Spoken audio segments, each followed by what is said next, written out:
My name is Doris, and I am 27 years old. Nothing could have prepared me for the pain of finding my father and stepmother rifling through my late mother's lockbox in our family home. The betrayal cut deeper when I overheard them discussing their scheme to force me to share my inheritance with my step-siblings. My mother had left me a substantial sum protected in a trust until I turned 25. Now they wanted to take what was rightfully mine. If you have ever experienced family betrayal over money, let me know where you are watching from. Please subscribe and give this video a thumbs up if you have ever had to protect what is yours from people who were supposed to protect you. I grew up in what I thought was a loving home in a quiet suburban neighborhood in Connecticut. My childhood was filled with happy memories of family picnics, beach trips, and holiday celebrations. My mother, Elaine, was a successful attorney specializing in corporate law. She was brilliant, compassionate, and always made time for me despite her demanding career. My father, William, worked as a financial advisor at a mid-sized firm. They seemed to have the perfect marriage, balancing careers and family life seamlessly. Our home was always warm and welcoming. I remember how my mother would come home from long days at the office, but still make time to help me with homework or bake cookies together on weekends. She taught me the value of education, independence, and standing up for myself. My father was more laid back, but supportive in his own way. He coached my soccer team and taught me how to ride a bike. We were a tight-knit family of 3, and I never felt like I was missing anything. Everything changed when I was 16. My mother was diagnosed with aggressive breast cancer. The doctors initially gave her a positive prognosis, but the disease progressed rapidly. Within 8 months, she was gone. The loss devastated both my father and me. I watched him cry for the first time at her funeral, and we both struggled to navigate our new reality without her. What I did not know then was that my mother, being the meticulous planner she always was, had prepared for every possibility. She had updated her will shortly after her diagnosis. As a successful attorney, she had accumulated significant assets over her career. She left the majority of her estate to me in a trust that would become accessible when I turned 25. My father received their home and a smaller portion of her financial assets. Just 18 months after my mother passed away, my father announced he was dating someone new. Her name was Vanessa, a divorced woman he had met through a mutual friend. I was still deep in my grief, but I tried to be supportive. My father deserved happiness, and I wanted to believe that was what my mother would have wanted for him too. They dated for only 6 months before getting married in a small ceremony. I forced a smile throughout the day, but inside I felt like my mother was being erased. Vanessa moved into our family home along with her 3 children from her previous marriage: Tyler, who was 17, Grace, who was 15, and Jacob, who was 12. Suddenly, our quiet home was filled with noise and chaos as our families merged. At first, Vanessa was cordial and seemed to make an effort. She would ask about my day and try to include me in family activities. Her children were less welcoming. Tyler and Grace made it clear they had no interest in gaining a new sister, while Jacob was more neutral, mostly keeping to himself with his video games and books. During these early days, my father still made time for just the 2 of us. We would go for breakfast on Saturday mornings or catch a movie, maintaining some semblance of our previous relationship. He would check in about school and my plans for college. My mother had set aside money specifically for my education, so financially that was secure, but I still valued his guidance and support.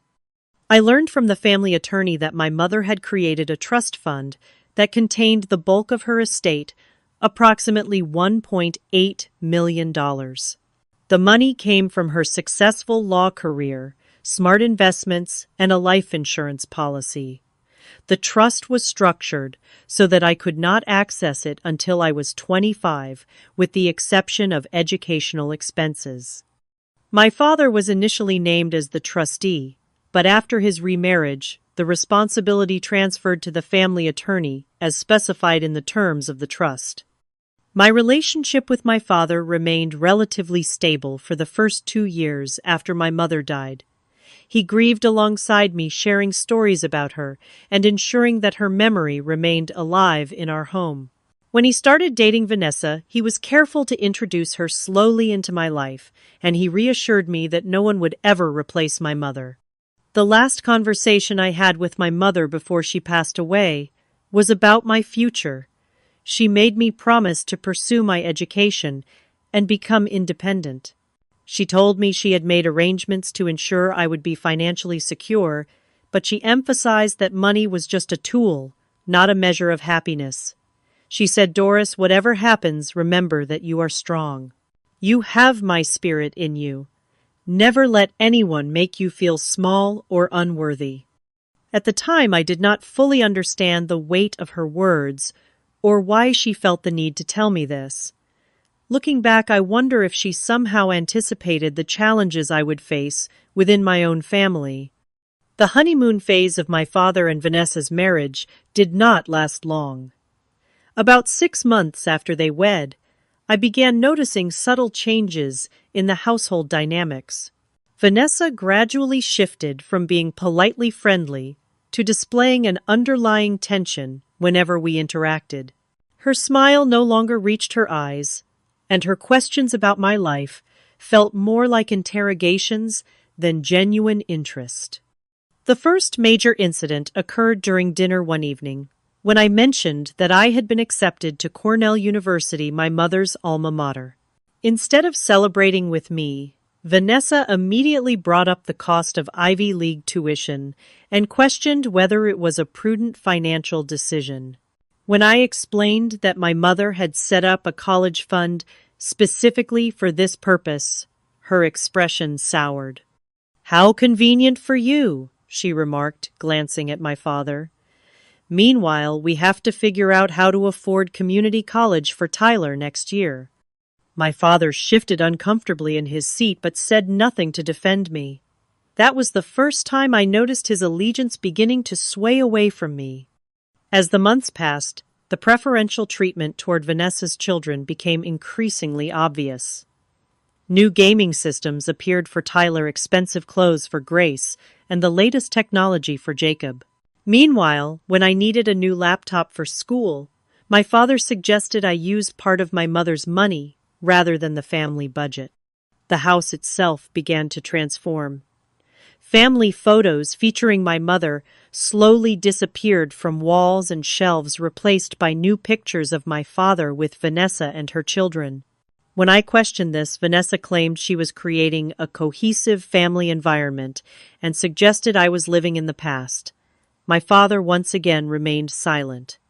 By the time I left for college, I was relieved to escape the tension at home. I deliberately chose to stay in the dorms, even though our house was only a 30-minute drive from campus. During holidays and breaks, I would visit for the minimum acceptable time before making excuses to leave. Each visit felt more strained than the last. Family dinners became battlegrounds of passive-aggressive comments. Vanessa would frequently bring up financial struggles, making pointed remarks about the cost of groceries with 3 extra teenagers in the house, despite the fact that my father's income, combined with her own job as a real estate agent, should have been more than adequate. She would sigh dramatically while discussing college saving plans for her children. "It is just so hard to give them the opportunities they deserve," she would say, looking pointedly at me. "Some people are just luckier than others, I guess." Tyler and Grace began mirroring their mother's attitude toward me. Tyler would make snide comments about my privileged life and how I had it easy. Grace was less direct, but equally cold, excluding me from conversations and rolling her eyes whenever I spoke. Only Jacob maintained a neutral stance, occasionally offering a sympathetic glance when no one was looking. During my sophomore year of college, Vanessa began explicitly bringing up my inheritance. It started with casual questions about the trust, how it was structured, and when I would gain access to it. When I remained vague in my responses, her approach became more direct. "You know, Doris," she said during Thanksgiving break, "in a real family resources are shared equally among siblings.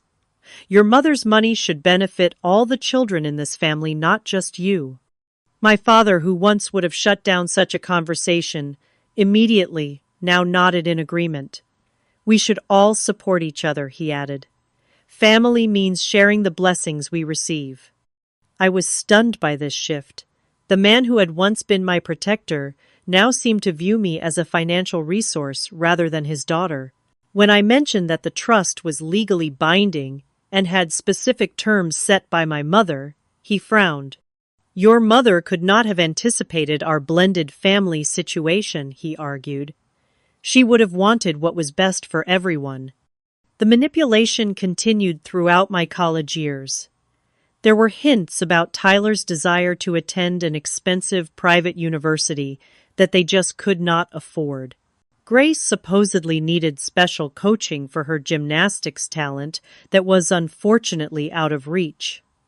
Jacob's academic gifts were going tragically undeveloped due to financial constraints. Each story was designed to increase my guilt and pressure me to commit to sharing my inheritance once I gained access to it. My father would reminisce about how generous my mother had been, implying that by holding on to her money for myself alone, I was somehow dishonoring her memory. After graduating from college, I found a job as a marketing coordinator at a firm in Boston. The position paid well enough for me to rent a small apartment and support myself completely independently. I made sure my finances were entirely separate from my father and Vanessa's. I opened accounts at different banks and had all my mail sent to a post office box rather than my apartment address. Despite achieving this independence, the pressure from my father and Vanessa intensified. They began calling more frequently, inviting me home for weekends, and showing a sudden interest in my life that felt suspicious given their previous indifference. During these visits, the conversation inevitably turned to money with increasing transparency. Tyler had to take out massive student loans, Vanessa would lament. He will be paying them off for decades. If only there were some way to help him. My father became more direct in his approach. "Doris, you will be coming into a substantial amount of money soon. Your mother would have wanted you to be generous with your siblings. They are your family now, too." I began to notice small things missing from my childhood bedroom during visits, including documents and keepsakes from my mother. When I questioned this, Vanessa claimed she had been organizing or suggested I had misplaced the items myself. The gaslighting made me doubt my own memories and perceptions. As my 25th birthday approached, the tension within the family reached a breaking point. I could feel the anticipation from Vanessa and my father whenever we interacted. They began asking more specific questions about the trust, the exact amount, and when I would receive the funds. I deliberately kept the details vague, uncomfortable with their growing interest in what was ultimately a private matter between me and my mother's legacy. 3 days after my 25th birthday, I received a call from my mother's attorney, Michael Brennan. He informed me that, as stipulated in the trust, I now had full control of my inheritance, a total of $1.8 million. He explained the various investment accounts and properties that made up the trust and scheduled a meeting to sign the final paperwork and discuss financial planning. I felt a mix of emotions, from gratitude toward my mother's foresight to sadness that she was not there to guide me through this transition. I decided to keep this information private, not mentioning it to my father or Vanessa during our weekly phone call. However, somehow, they found out anyway. The following weekend, I received an urgent call from my father, insisting that I come over for a special family dinner. "We have important things to discuss," he said, his voice unusually formal. "Family matters." When I arrived at the house, I immediately sensed something was off. The dining room table was set formally, something Vanessa only did for special occasions. Tyler, Grace, and Jacob were all present, dressed more nicely than usual for a family dinner. Vanessa had prepared an elaborate meal, and my father had opened an expensive bottle of wine. Throughout dinner, the conversation remained superficial with Vanessa, asking unusually detailed questions about my job and apartment. As dessert was served, my father cleared his throat and exchanged a look with Vanessa. "Doris," he began, "we know that you have received your inheritance now." I nearly choked on my cake. "How did you know that?" Vanessa smiled tightly. "That is not important. What matters is that we need to discuss how this money will benefit the entire family." For the next hour, they laid out their expectations. Tyler needed his student loans paid off, approximately $70,000. Grace wanted to attend a prestigious dance academy that cost $30,000 per year. Jacob, they argued, deserved a college fund equal to what I had received. In addition, they suggested I contribute to a family emergency fund and help with the mortgage payments on the house. "Your mother would have wanted her money to support all of her grandchildren," my father said, conveniently ignoring the fact that Vanessa's children were not related to my mother in any way. I was speechless. The audacity of their demands was stunning. I mumbled something about needing time to think and process this information before making any decisions. This seemed to satisfy them for the moment, though Vanessa's smile had a triumphant edge that made me deeply uncomfortable. Later that evening, I went upstairs to my old bedroom to collect some remaining belongings. As I passed my father's home office, I heard hushed voices inside. The door was slightly ajar, and I could not help but pause when I heard my name mentioned. "Doris seems hesitant," my father was saying. "We might need to increase the pressure." "She will cave," Vanessa replied confidently. "She has always been too soft, just like her mother. A little guilt goes a long way." I stood frozen outside the door, hardly believing what I was hearing. "I still think we should aim for half," Vanessa continued. 900,000 would set up all three kids for life. She still gets to keep plenty." "I agree," my father replied. "She has so much money, she would not even know what to do with it all anyway. Better it goes to support the whole family." My heart pounded as I continued to listen to them dissect my inheritance and plan how to manipulate me into giving it away. They discussed using emotional leverage, bringing up my mother repeatedly, and even hinted at potential legal challenges to the trust if I refused to cooperate voluntarily. "I spoke with an attorney friend," Vanessa said. "He thinks we might have grounds to contest the trust based on changed family circumstances. It would be messy, but the threat alone might be enough to make her share." "Let us hope it does not come to that," my father replied. "But if she is stubborn, like Elaine could be, we might need to play hardball." The casual way he dismissed both me and my mother's memory felt like a physical blow. I must have made a noise because they suddenly went silent. I quickly moved away from the door and continued to my bedroom, my mind racing. Once inside, I noticed that my room had been disturbed. Drawers that I always kept organized were slightly ajar, and items on my desk had been rearranged. With growing suspicion, I checked the locked box where I kept important documents, including information about the trust. The lock had been forced open, though carefully repositioned to appear undamaged. My suspicions now fully aroused, I pretended to go to sleep, but instead lay awake listening. Around midnight, I heard footsteps in the hallway, and my door quietly opening. Through barely opened eyes, I watched as Vanessa slipped into my room and began searching through my purse and the papers I had brought with me. After she left, I checked my belongings and discovered that she had photographed several documents related to my bank accounts and the trust. The next morning at breakfast, Vanessa was unusually cheerful. "I was thinking, Doris, that we should set up a meeting with your mother's lawyer together, as a family." Why would we do that? I asked, trying to keep my voice neutral. Well, to discuss the distribution of the funds. Of course, she replied, as if it were the most natural thing in the world. I actually reached out to him already to introduce myself as your stepmother. The audacity was breathtaking. You contacted my mother's attorney without my permission. Vanessa waved her hand dismissively. We are family. There should not be secrets. My father nodded in agreement. It makes sense for us to handle this together, Doris. You are young and might not understand all the financial implications. The girl has too much money and no idea how to handle it properly.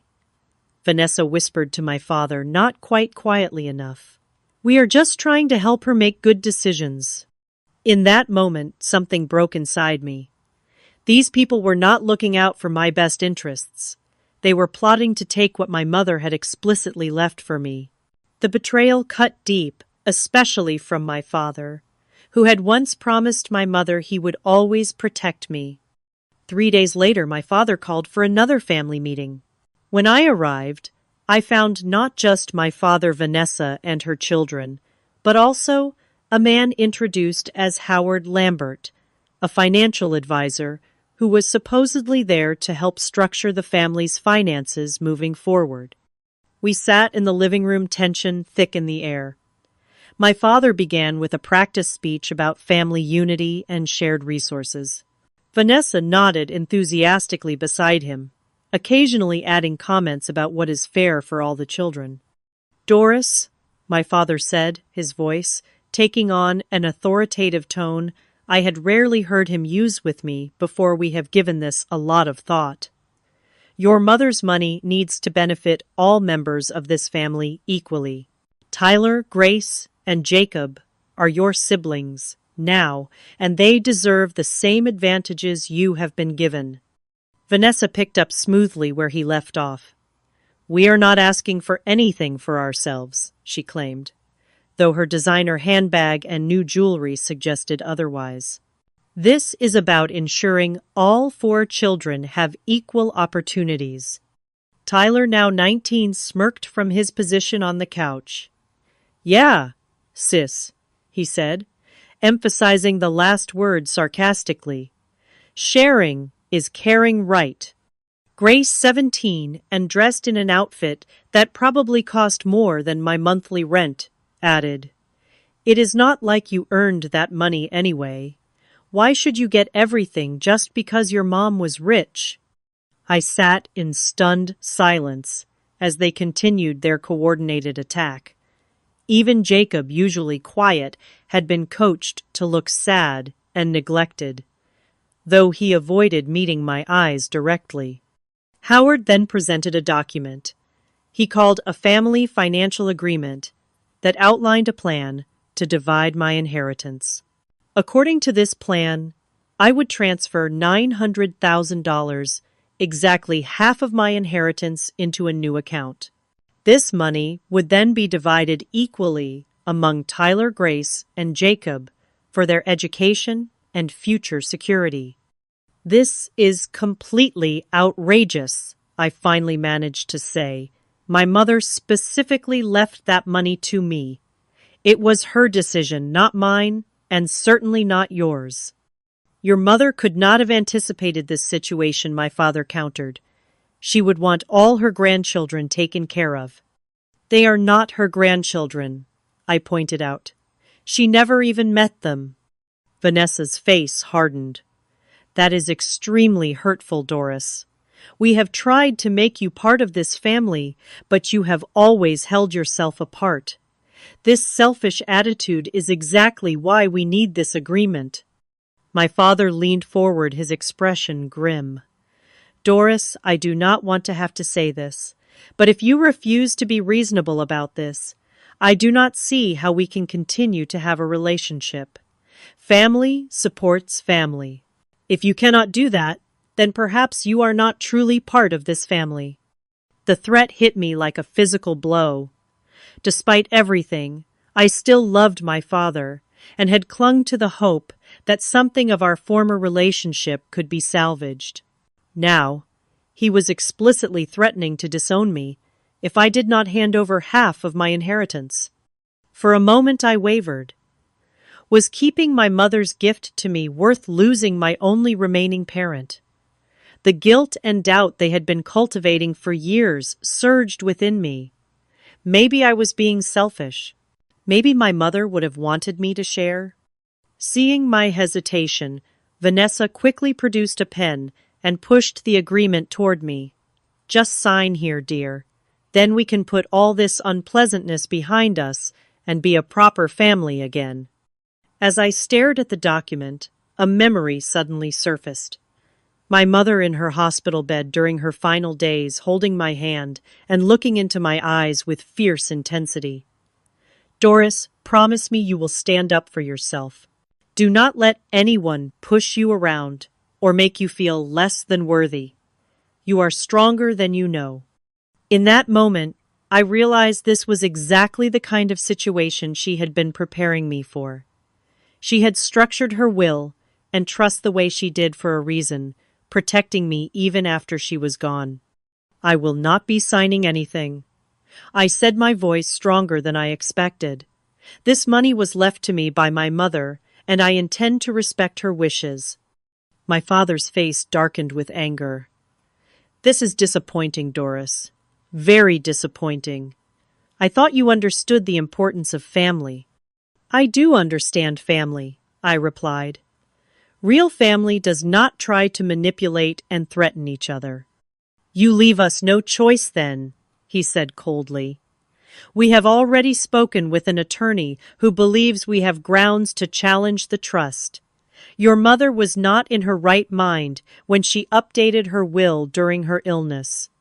The casual cruelty of this statement, the willingness to tarnish my mother's memory and mental capacity for financial gain, was the final straw. Any lingering doubt I had about my decision vanished. Are you actually suggesting that Mom was not competent when she made her will? I asked incredulously. Mom, the corporate attorney who continued working cases until 3 weeks before she died. That Mom. Grief does strange things to people, Vanessa interjected smoothly. The court will understand that she was not thinking clearly about the future needs of the entire family. I looked at my father, searching for any sign of the man who had loved my mother, who had promised to protect me. Instead, I saw only a stranger, a man so thoroughly under Vanessa's influence that he was willing to betray both his late wife and his daughter.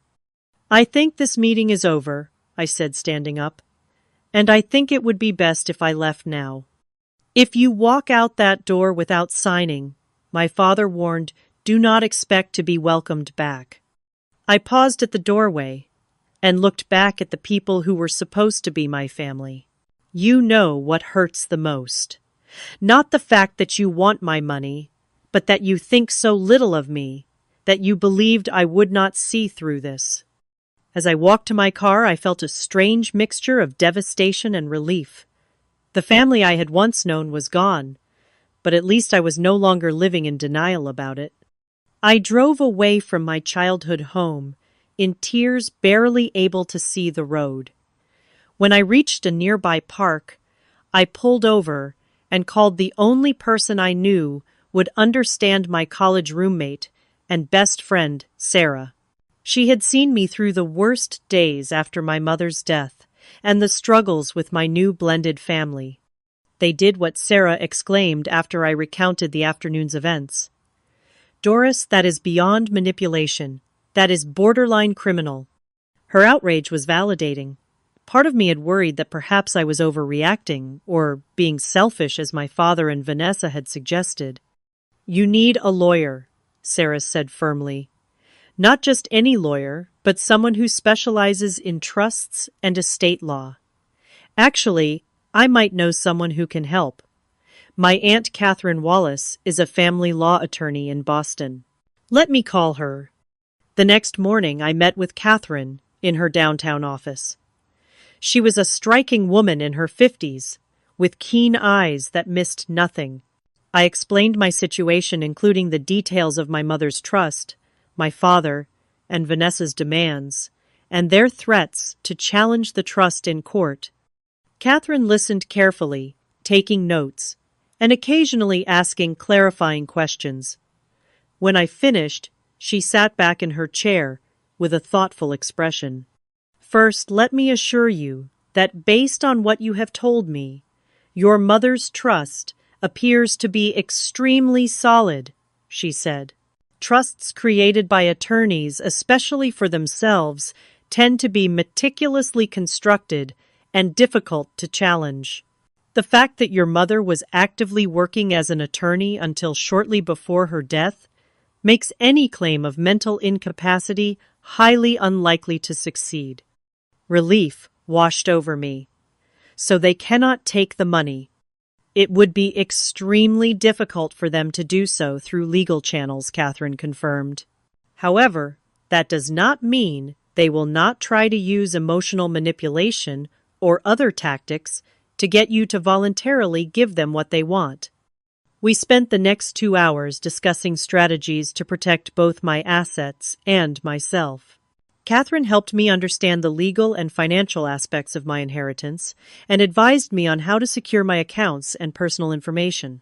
She also recommended that I hire a private investigator to look into Vanessa's background, suggesting that people who engage in such manipulative behavior often have histories of similar conduct. The investigator's report arrived a week later, and the findings were illuminating. Vanessa had a history of financial issues, including a bankruptcy 5 years before meeting my father. More concerning was a previous legal case where she had been accused of financial manipulation by her former in-laws. The case had been settled out of court, but the pattern was clear. Further investigation revealed that my father and Vanessa were in significant financial trouble. Despite my father's career as a financial advisor, he had made several poor investment decisions, losing a substantial amount of money in a speculative real estate venture. Additionally, Vanessa's real estate career was not as successful as she portrayed, with her income having dropped significantly in recent years. The most disturbing discovery was evidence that they had attempted to access information about my trust even before I turned 25. The investigator found emails between my father and a lawyer friend discussing potential ways to accelerate access to the trust funds. There were also records of Vanessa calling my mother's law firm multiple times, posing as my guardian, and requesting information about the trust. Armed with this information, I felt both vindicated and deeply saddened. The father I had known and loved seemed completely gone, replaced by someone willing to betray his own daughter for financial gain. It was clear that I needed to take decisive action to protect myself and my mother's legacy. With Catherine's guidance, I drafted a formal legal letter to my father and Vanessa. The letter firmly established that 1. I was aware of their attempts to access my trust without authorization. 2. Any further attempts would be met with appropriate legal action. 3. They were to return all documents and information related to my financial affairs that they had obtained without my consent. 4. All communication regarding financial matters should go through my attorney rather than directly to me. Catherine advised me to deliver the letter by certified mail, so there would be a record of receipt. She also helped me set up additional security measures for my accounts, including changing banks, establishing new passwords, and placing fraud alerts on my credit report. Remember, Catherine said, as we finished putting these protections in place, what they are doing is not just morally wrong, it is potentially illegal. Unauthorized access to financial information, coercion, and fraud are serious matters. You have every right to protect yourself. In the weeks that followed, I focused on rebuilding my sense of security and independence. I moved to a new apartment with better security, changed my phone number, and limited my social media presence. I also began working with a financial advisor recommended by Catherine to develop a plan for managing my inheritance responsibly. One unexpected outcome of this process was a newfound appreciation for my mother's foresight. Through her careful planning, she had not only provided for my financial security, but had also protected me from the very situation I now faced. The structure of the trust, with its specific age requirements and professional trustee, had been designed to shield me until I was mature enough to handle both the money and the potential complications it might bring. As I reviewed the trust documents with my new financial advisor, I discovered notes my mother had included explaining her decisions. One passage in particular brought tears to my eyes. I established this trust for my daughter Doris, with the hope that it will provide her with security and opportunities, but never burden or define her. May she use these resources to build a life of purpose and joy, knowing she is loved unconditionally. These words strengthened my resolve. I would not allow my father and Vanessa to pervert my mother's intentions or use her gift as a weapon against me. With this clarity, I prepared myself for what I knew would be an inevitable confrontation. 2 weeks after sending the legal letter, I received a flurry of angry texts and voicemails from both my father and Vanessa. They ranged from indignant denial to wounded accusations of betrayal. I did not respond to any of them, following Catherine's advice to maintain communication boundaries. Finally, my father sent a message that could not be ignored. "We need to talk in person. This family situation has gone too far. We will be at home on Saturday at 2. Please come alone." Catherine strongly advised against meeting them without legal representation. "This has all the hallmarks of an ambush," she warned. "They will try to emotionally manipulate you, and without a witness, they can later misrepresent what was said." We agreed that Catherine would accompany me to the meeting. When we arrived at my childhood home, the surprise and dismay on my father and Vanessa's faces at seeing Catherine was almost satisfying. They had clearly expected to deal with me alone. "Who is this?" Vanessa demanded, blocking the doorway. "This is Catherine Wallace, my attorney," I replied calmly. "She will be joining us for this conversation." "That is completely unnecessary," my father objected. "This is a family matter, not a legal one." "I am afraid it became a legal matter when you threatened to contest my client's trust and attempted to access her financial information without authorization," Catherine responded professionally. "Shall we proceed with the meeting, or would you prefer to reschedule?" Reluctantly, they allowed us inside. The living room was tense, with Tyler and Grace sitting on one couch, looking hostile, while Jacob sat quietly in a corner, armchair, eyes downcast. My father and Vanessa took positions of authority in the center of the room. "Doris," my father began, his tone a mixture of anger and forced reasonableness. "This situation has gotten completely out of hand. Bringing lawyers into a family discussion is excessive and hurtful." "I agree that this situation is unfortunate," I replied, keeping my voice steady despite my racing heart. "But I felt I needed representation after discovering your plans to contest my mother's trust and your unauthorized access to my financial information." "That is ridiculous," Vanessa interjected. "We were simply trying to help you make good financial decisions. You are twisting our intentions." "Am I?" I asked, opening the folder I had brought. "Because I have copies of emails between Dad and his lawyer friend discussing ways to accelerate access to my trust before I turned 25.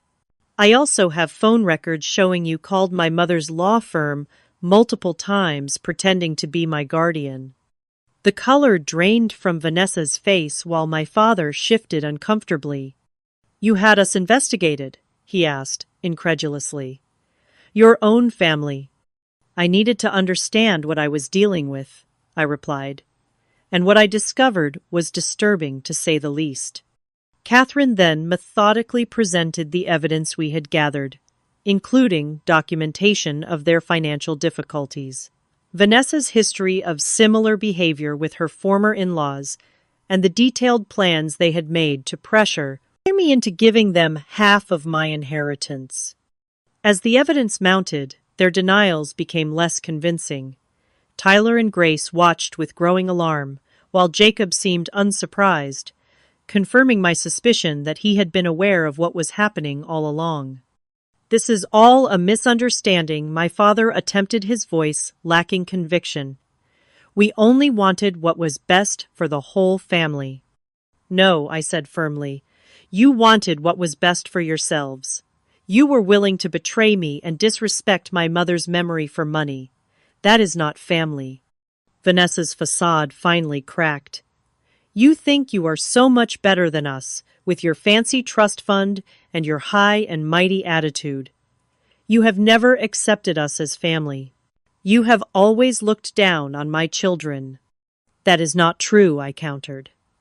"I tried to build relationships with everyone here, but from the beginning I was treated as an outsider and a potential source of money, nothing more." "What do you expect us to do?" my father asked, his tone turning pleading. "We have financial obligations, 3 children to put through college. Your mother left you more than you could possibly need."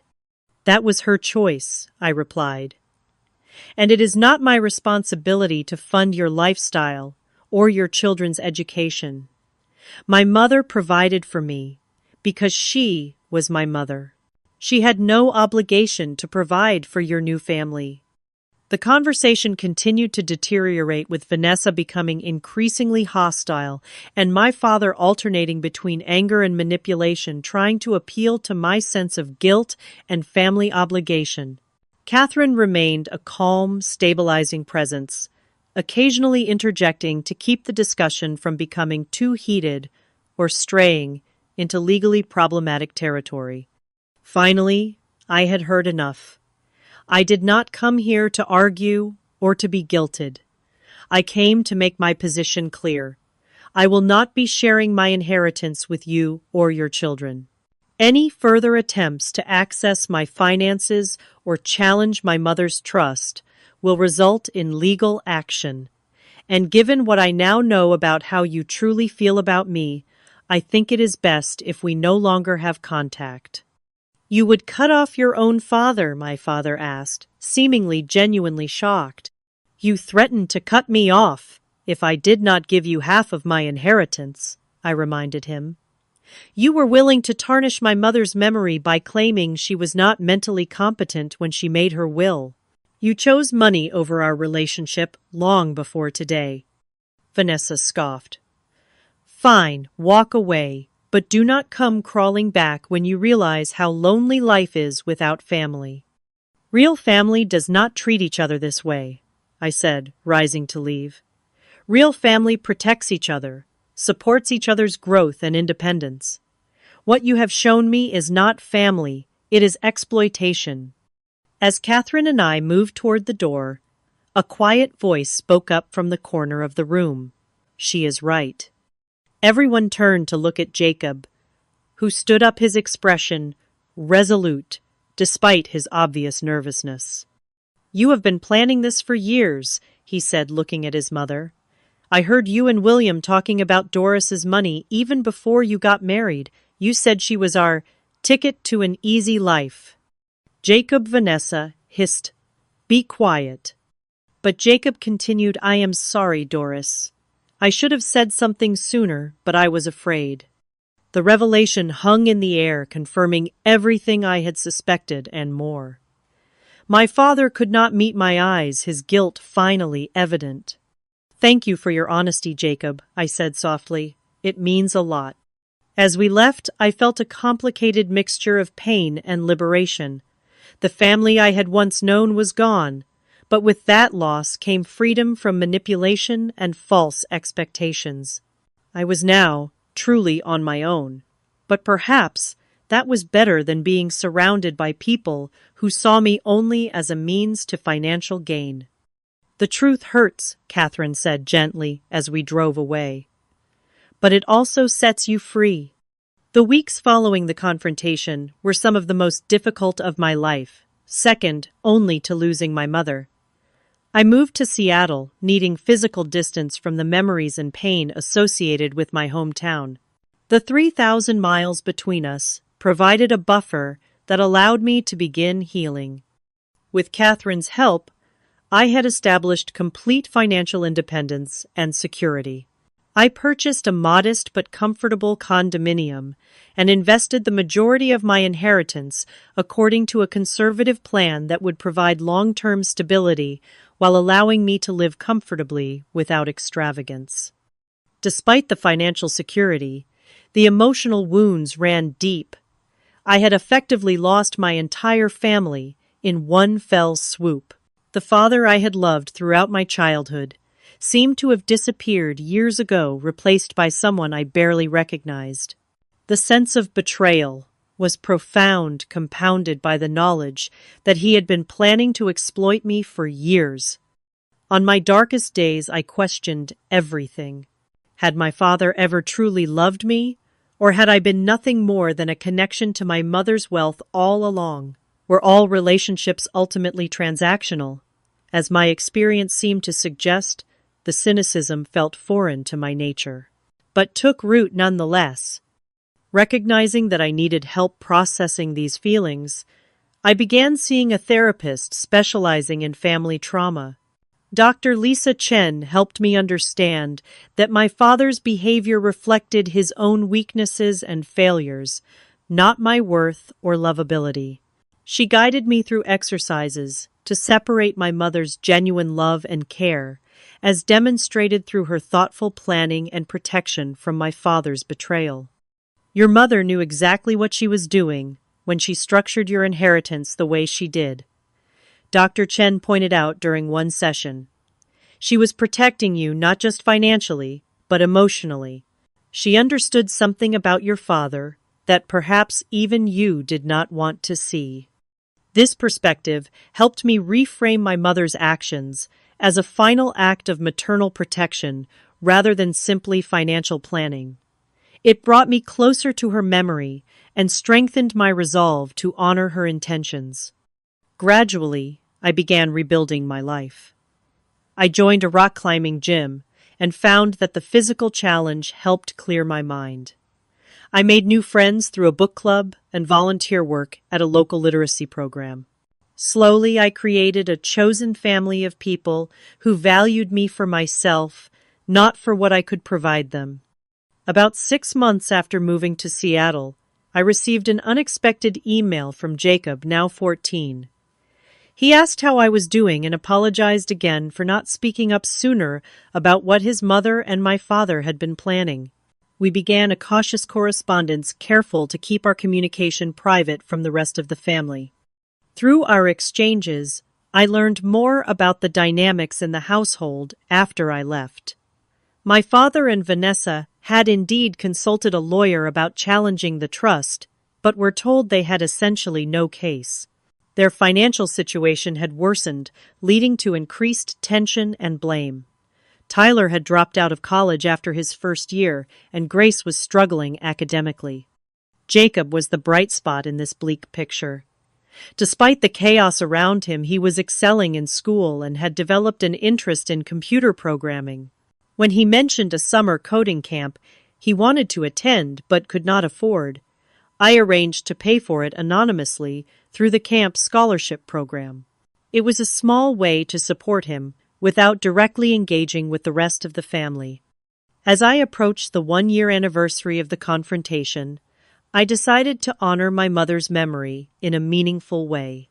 Using a portion of my inheritance, I established a small scholarship fund in her name at her alma mater, specifically designated for students who had lost a parent to cancer. The Elaine Carter Memorial Scholarship would help other young people facing situations similar to mine. The process of creating the scholarship brought unexpected healing. Working with the university, I had the opportunity to share stories about my mother, keeping her memory alive in a positive way. The first recipient was a brilliant young woman whose mother had died of breast cancer during her senior year of high school. Meeting her and seeing my mother's legacy in action brought tears to my eyes, but also a sense of purpose. Around this time, I also met Michael, an environmental engineer I connected with through my volunteer work. Our relationship developed slowly, built on genuine mutual respect and shared values. When I eventually shared my full story with him, his response was compassion without pity, understanding without judgment. His healthy relationship with his own family also helped restore some of my faith in family bonds. Nearly 2 years after our confrontation, I received a letter from my father. Unlike his previous communications, which had been demanding or manipulative, this one seemed genuinely reflective. He acknowledged his failures, as a father admitted that he had allowed Vanessa to influence him against his better judgment, and expressed regret for betraying both me and my mother's memory. I do not expect forgiveness, he wrote toward the end. But I want you to know that I recognize the harm I caused, and I am deeply sorry. You deserved better from me. The letter stirred complicated emotions. Part of me wanted to believe in his sincerity and longed for reconciliation. Another part remained wary, questioning whether this was yet another attempt at manipulation. After careful consideration and discussion with Dr. Chen, I decided to respond with a brief acknowledgement but maintain my boundaries. I appreciate your apology, I wrote back. I hope you find peace and healing in your life. I have found mine by honoring my mother's wishes and building a life of integrity and purpose. I did not offer reconciliation or a renewed relationship. The trust that had been broken was not easily repaired, and I had learned the value of protecting my peace and well-being. Forgiveness, I discovered, did not necessarily mean allowing someone back into your life, especially when they had proven themselves willing to cause harm. The most profound lesson I learned through this painful journey was about the true meaning of family. Family is not defined by blood or legal ties, but by love, respect, and mutual support. It is found in the people who stand by you, who value you for yourself rather than what you can provide, and who contribute positively to your growth and happiness. I also learned about the importance of boundaries and self-advocacy. My mother had tried to teach me this before she died, and through this experience, I finally understood the depth of her wisdom. Standing up for yourself is not selfish, it is necessary. Protecting what is rightfully yours is not greed, it is self-respect. Perhaps most importantly, I learned that money itself is neutral. It is how people relate to it that reveals character. My inheritance could have been a blessing shared in love had my father and Vanessa approached it differently. Instead, their greed and entitlement transformed it into a source of conflict. I was determined that in my hands, my mother's legacy would be a force for good, used with the same integrity and compassion she had embodied. Today, 3 years after cutting ties with my father and Vanessa, I can honestly say I am at peace. The pain has not disappeared entirely, but it has transformed into wisdom and resilience. I honor my mother's memory, not just through the scholarship fund, but through living with the courage and integrity she valued. Have you ever had to cut ties with family members over money or betrayal? How did you handle rebuilding your life afterward? Please, share your experiences in the comments below. If this story resonated with you, consider subscribing to hear more stories of overcoming family challenges. Remember to like and share this video if it helped you feel less alone in your own family struggles. Thank you for listening to my story, and I wish you strength and clarity in your own relationships.